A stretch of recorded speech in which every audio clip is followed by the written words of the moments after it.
All right, here's a question that's written in an amusing way. At least I think so anyway.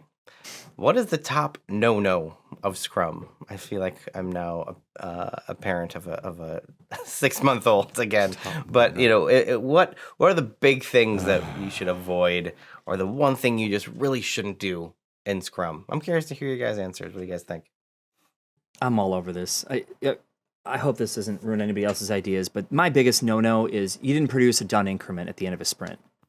You produced nothing of value. All you did was do a bunch of work. You worked hard, you sweated, and then at the end of the week or end of 2 weeks, nothing. And people are like, oh, Rob, you don't understand. Our work is hard. Well, you do have control in a sprint to break work down into small enough pieces that you can get something done by the end of the sprint, something you can make money on, something you can give to your users and they can enjoy it and they can go home with it. And if you cancel your project, there was something that you can leave and just say, hey, I made that thing. There's so many reasons why you need a done increment in Scrum. I couldn't possibly begin to cover them all in a short amount of time, but that is the number one no-no I see is just people aren't producing them. I got a no-no, All right. and it's not that. Go for it, Craig. Top no-no of Scrum is not having a why. Ooh. No prodigal, no sprinkle, Yeah. No vision, no Yeah, just- purpose. no vision, no purpose, soulless. Doing a bunch of work because somebody told you to, not really understanding what you're developing or delivering. Yeah. I agree with that. Nope. Nobody feels good about that. I don't feel good going home at the end of the day going, wow, what I did today didn't matter. I should have not went to work.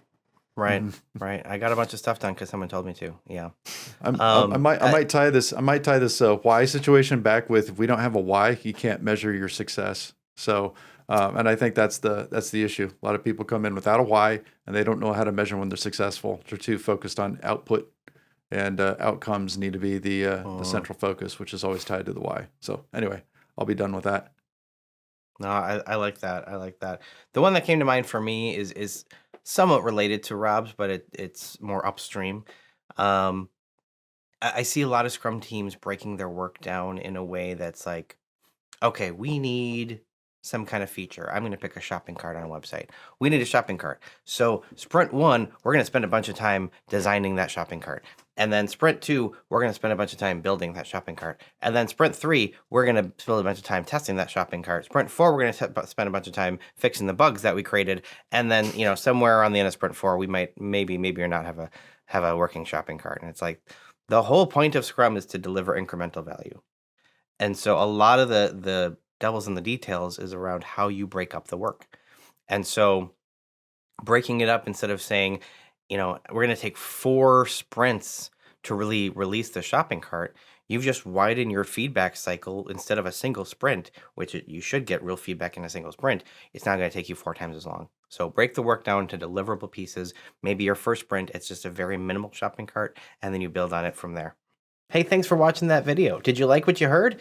If so, you're going to love our Scrum classes. See, not only do we talk about these ideas on YouTube, we're also professional Scrum trainers, and we'd love to have you in one of our classes. So if you need to level up as a Scrum Master or a product owner, maybe you need to learn how to scale Scrum or combine Kanban or UX with Scrum, click the link in our description and you'll find a list of our upcoming classes. If this is your first time to our channel and you're interested in growing in your agility and understanding things like Scrum and other agile topics, then be sure to get started by subscribing right now and hit that alert button. I don't want you to miss the thing.